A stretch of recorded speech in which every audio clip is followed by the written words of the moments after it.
فنا نہیں اسی طرح قرآن کو فنا ہے۔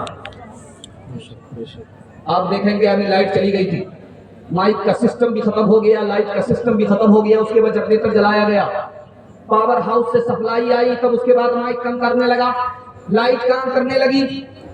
جب آپ مدرسے میں جائیں گے تو آپ دیکھیں گے جب لائٹ ہوتی ہے تو پنکھا چلتا رہتا ہے، اور جب لائٹ چلی جاتی ہے تو انورٹر کی لائٹ ہوتی ہے، پنکھا بند ہو جاتا ہے۔ تو آپ دیکھیں گے چھوٹے چھوٹے بچے جھوم جھوم کر کے قرآن پڑھ رہے ہیں، اور استاذ تاڑ کا پنکھا لے کر کے جھیل رہے ہیں، ان کو پنکھا جھیلنے میں مزہ آ رہا ہے، بچے کو قرآن جھوم جھوم کر کے پڑھنے میں مزہ آ رہا ہے۔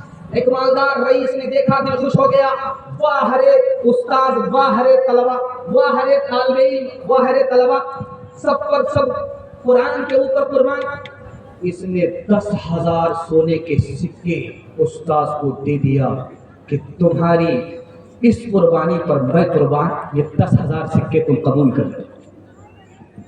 اس نے ہاتھ جوڑ کر کے کہا کون سا کارنامہ کیا تھا اتنا بڑا پیسہ دے دیا، اتنے پیسے دینے کی ضرورت کیا ہے؟ اس نے کہا میرا پیسہ واپس کرو اور کل سے اس مدرسے میں نظر مت آؤ۔ اس نے کہا حضور کیا غلطی ہوئی؟ کہا 10,000 روپیہ ہی تو صرف دیا ہے، قرآن کی خدمت پر دیا ہے، قرآن کے مقابلے میں 10,000 روپیے کو تم نے اتنا بڑا پیسہ سمجھا، تم سے بڑا دنیا دار میں نے کسی کو نہیں دیکھا، کل سے اس مدرسے میں نظر مت آنا اور میرے پیسے کو واپس کرو۔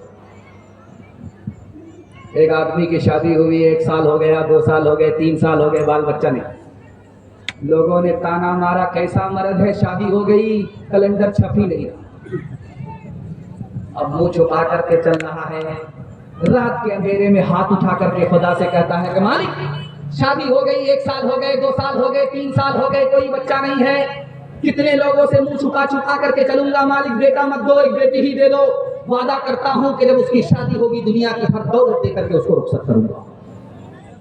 قبولیت کی گھڑی گھوم رہی تھی، اس نے دعا کی، بیٹی مل گئی، لیکن اتفاق کہ بیٹی جیسے جوان ہوئی شادی کا وقت آیا، جیب میں پھوٹی کوڑی میں، گھبرا کر کے گیا امام شافعی رحمۃ اللہ علیہ کے پاس، کہا حضور غضب ہو گیا، خدا سے وعدہ کیا تھا کہ بیٹی ملے گی، جوان ہوگی، شادی کا وقت ہوگا تو دنیا کی ہر دولت دے کر کے رخصت کروں گا، خدا نے اپنا وعدہ پورا کر دیا، میں وعدے میں جھوٹا ہو رہا ہوں، جیب میں پھوٹی کوڑی نہیں ہے۔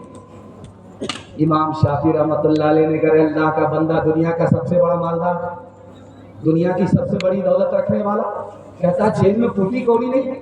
اس نے کہا کہ حضور آپ بھی میری غریبی کا مذاق اڑا رہے ہیں، نہ روپیہ پیسہ ہے، نہ زمین مکان دکان جائیداد کچھ نہیں۔ ارے اللہ کا بندہ تمہارے پاس سب سے بڑی دولت ہے قرآن ہے، بیٹی کی شادی سے پہلے قرآن کی تعلیم دو، جب بیٹی رخصت ہونے لگے تو قرآن کے ساتھ بیٹی کو رخصت کر دو، دنیا کی کوئی دولت قرآن کے مقابلے میں قرآن سے بڑھ کر ہو نہیں سکتی۔ ہاتھ اٹھائیے، وعدہ کیجیے اپنے بچے کو اور اپنی بچی کو قرآن پڑھیں، ہاتھ اٹھائیے انشاءاللہ، اور ہم زندہ پر نہیں مردہ پر قرآن پڑھیں گے، ہاتھ اٹھائیے انشاءاللہ۔ جنازہ ہم پڑھا ہی دیں گے، ذرا جلسہ سے اسٹیج سے اترنے دیجیے۔ نعت نبی کا حوصلہ قرآن سے ملا، قرآن سے ملا، یہ شوق ہم کو حضرت حسان سے ملا، حسان سے ملا، اللہ کے سوا کوئی معبود ہی نہیں، معبود ہی نہیں، پہلا پیام یہ ہمیں فاران سے ملا، فاران سے ملا، یاسین سے،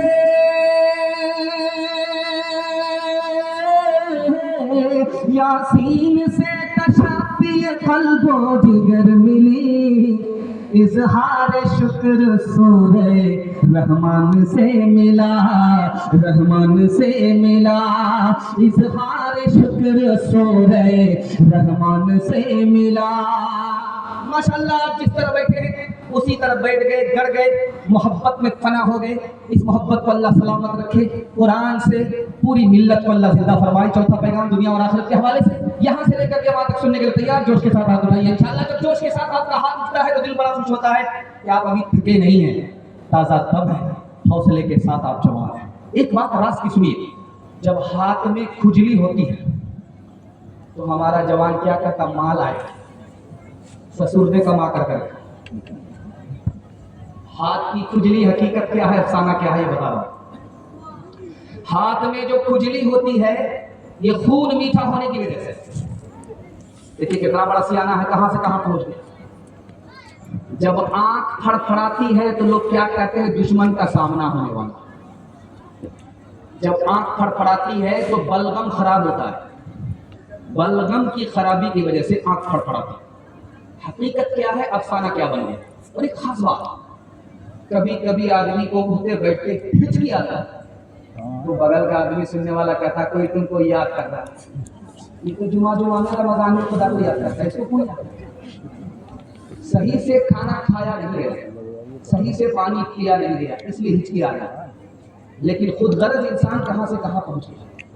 اور ایک خاص بات اس سے حیرت انگیز آپ کو سنانے کے لیے جا رہا ہوں۔ چار آدمی بیٹھے ہوئے تھے، کسی جگہ چرچا ہو رہا تھا، وہ آدمی اچانک آ گیا۔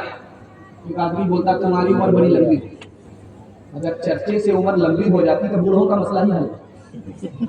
چار آدمی کو پہلے بٹھاتے، بعد میں آ جاتے، گرتے کی عمر ہو جاتی 400 سال، مرنے کا نام ہی۔ چرچے سے کچھ نہیں ہوتا، عمر بڑی نہیں ہوتی۔ اس سے بھی حیرت انگیز بات اور سنانے کے لیے جا رہا ہوں۔ گھر کی عورت جب گھر کی چھت پر کوا بولے تو کیا کہتی ہے کہ داماد آ رہا ہے، مرغے میں چونا لگا ہے۔ انصاف سے بتائیے کہ بازار میں 1000 روپے بولتے کتنے داماد آ رہے ہیں؟ مقدر کا آنا، کسی کا آنا مقدر سے ہے، کسی کا جانا مقدر سے ہے۔ مقدر کو سوائے خدا کے کوئی نہیں جانتا۔ اس سے بھی حیرت انگیز اور بات آپ کو بتانے کے لیے جا رہا ہوں۔ آدمی جا رہا تھا، 80 کی رفتار سے موٹر سائیکل چلا رہا تھا، بلی نے جیسے ہی راستہ کاٹا، اس بریک مار کر کے 20 بار ادھر تھوک رہا ہے، 20 بار ادھر تھوک رہا ہے۔ وہ آگے موٹر سائیکل بڑھا نہیں رہا ہے، جانتے ہیں کیوں؟ بلی نے راستہ کاٹا، آگے خطرہ ہوگا۔ بالکل غلط ہے، خطرہ ہوگا اپنے گناہ کی وجہ سے، خطرہ ٹل جائے گا اپنی نیکی کی وجہ سے۔ قصور اپنا ہے، الزام بلی کے اوپر ڈال رہا ہے۔ اس سے بھی زیادہ حیرت انگیز بات اور بتانے کے لیے جا رہا ہوں، جب رات میں کتا روئے گا تو اچھے خاصے مسلمان بولیں گے کہ کسی چودھری کا وکٹ گرنے والا۔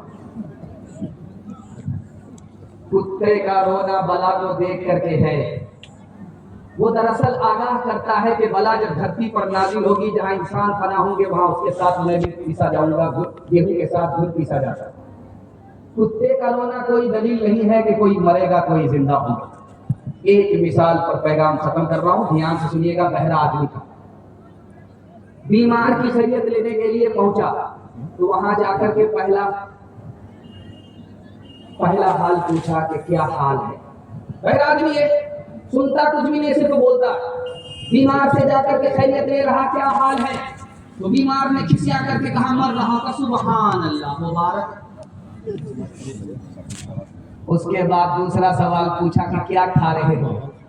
وہ اور زیادہ غصے میں تھا، اس نے کہا میں زہر کھا رہا ہوں۔ سبحان اللہ، بہت اچھی دوائی، ٹائم پر کھایا۔ تیسرا سوال اس نے پوچھا کہ کس ڈاکٹر سے علاج چل رہا؟ کہا ملک الموت سے۔ بہت بڑھیا ڈاکٹر ہے، جب تک پورا علاج نہیں کرے گا وہ چھوڑے گا۔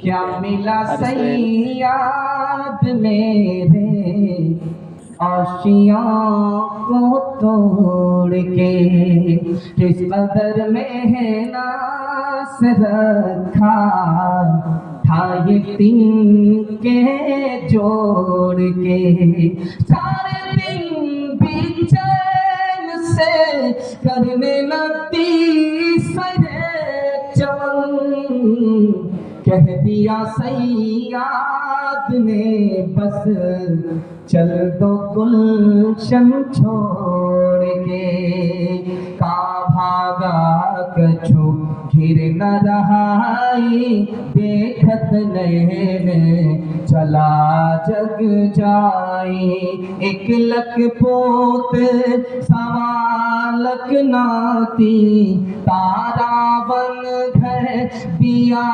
نباتی، لنکا سی کوٹھی سمندر سکھائی، تارا بن کی خبر نہ پائی، کہت کبیرہ امت کی باری، ہاتھ جھاڑ جیسے چلے جواری۔ جواب کے حوالے سے پیغام بالکل مختصر،